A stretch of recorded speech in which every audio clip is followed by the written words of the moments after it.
আমাদের যুবকদেরকে আমাদের আইডলদেরকে তো চিনতে হবে, আমাদের অরিজিনাল সুপার হিরোদেরকে চিনতে হবে না? আমাদের সুপার হিরো কি নেইমার, মেসি নাকি? এইসব অহেতুক কাজে সময় নষ্ট করবেন, টোটালি ওয়েস্ট অফ টাইম। সময়ের অপচয়, জুয়া খেললে অর্থের অপচয়, আপনার যৌবনের অপচয়। সবচেয়ে বড় কথা হচ্ছে হায়াতটা নষ্ট হয়ে গেল। হায়াত নষ্ট হয়ে গেল। হ্যাঁ খেলবেন, আমি তো খেলার পক্ষের মানুষ নাকি? খেলবেন যে খেলাতে আপনার ফিজিক্যাল উপকার আছে, ফরজ ওয়াজিব তরক হচ্ছে না। খেলতে গিয়েছেন, নামাজ মিস হলে খেলা চলবে না। ফিজিক্যাল স্ট্রাকচার ঠিক রাখার জন্য, স্ট্যামিনা বাড়ানোর জন্য, ফিজিক্যালি ফিট থাকার জন্য আপনি কায়িক খেলা কিছু খেলতে পারেন। এই খেলাগুলোর মধ্য দিয়ে আপনার ফরজ ওয়াজিবকে তরক করা যাবে না। এগুলো খেলা দেখতে বসলে আমাদের কোনো উপকার আছে? ফিজিক্যাল খেলছে ওরা আর আমরা গোল গোল করে চিল্লাচ্ছি, কোনো উপকার আছে? জাস্ট একটা চোখের ক্ষুধা, কিচ্ছু না। অথচ আপনি যদি সকালবেলা উঠে 10 রাউন্ড দিতেন পদ্মার পরে, উপকার ছিল। আধা ঘন্টা আপনারা যদি ফুটবল খেলতেন ফজর নামাজের পর, উপকার ছিল, ছিল না? যখন মুসলিমরা বীর দর্পে যুদ্ধ করে, কাফেররা পালিয়ে যায় না? যায় না?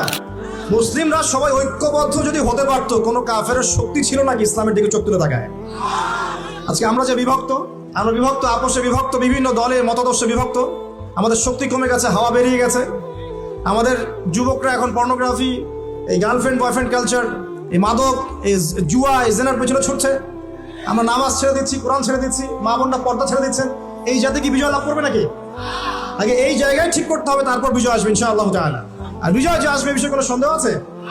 কোনো সন্দেহ নাই। আমরা না পারলে আল্লাহ পাক অন্য জেনারেশনকে নিয়ে আসবেন। ওই জেনারেশন না পারলে তার পরের জেনারেশন পারবে। তারাও যদি না পারে, আমাদের দ্বারা যদি কোনো কাজই না হয়, আল্লাহ পাক অমুসলিমদেরকে হেদায়েত দিয়ে ইসলামে নিয়ে আসবেন, তাদের হাত দিয়ে বিজয় দিবেন ইনশাআল্লাহ। সভ্যতা শুরু হয়েছিল একজন নবী দ্বারা, ইসলাম দ্বারা। সভ্যতা শেষও হবে ইনশাআল্লাহ তাআলা একজন নবী দ্বারা। সেই নবীর নাম কি? নবী ঈসা ইবনে মারিয়াম। মারা গেছেন না জীবিত আছেন? বহু মানুষ বিশ্বাস করে তিনি মারা গেছেন। আমরা কি বিশ্বাস করব? আল্লাহ পাক বলছেন, ওয়ামা কাতালুহু ওয়ামা সালাবুহু। তারা ঈসা ইবনে মারিয়ামকে হত্যাও করে নাই, ক্রুশবিদ্ধও করে নাই। বাল রাফাআহু আল্লাহু ইলাইহি, বরং আল্লাহ তাকে তার কাছে উঠিয়ে নিয়েছেন। তিনি কোথায় আসবেন? তিনি আসবেন সিরিয়ায়। কোথায়? এই যুদ্ধ চলছে না, সিরিয়ায় দেখেন নাই? আর এখানে লক্ষ লক্ষ মানুষকে মারা হয়েছে, মা বোনদের ইজ্জত নেওয়া হয়েছে, বাচ্চাদেরকে হত্যা করা হয়েছে। এগুলো ইস্যু নিয়ে একটা টু শব্দ করার মতো সৎসাহস হয় নাই। যে ইস্যুগুলো নিয়ে কথা বললে কোনো বাধা বিপত্তি আসে না, সেগুলো নিয়ে ফেসবুক গরম করতে খুব ভালো লাগে। কথা বোঝেন নাই?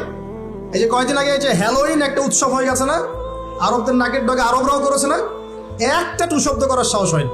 কারণ টু শব্দ করলে সমস্যা, সাপোর্টটা কমে যাবে তো।